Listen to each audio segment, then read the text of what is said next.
નમસ્કાર દર્શક મિત્રો, આપ જોઈ રહ્યા છો ગુજરાત આદેશ ન્યૂઝ। જોઈએ આજના મહત્વના સમાચાર તલોદથી। તલોદ ખાતે 6 ડિસેમ્બર હોમગાર્ડ ડેની ઉજવણી કરવામાં આવી।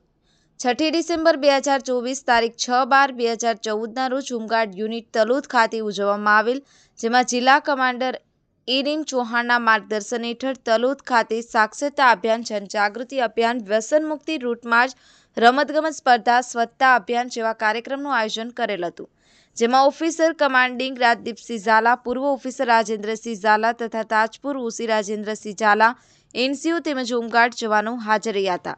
જીતુભા રાઠોડ, ગુજરાત આદેશ ન્યૂઝ, તલોદ।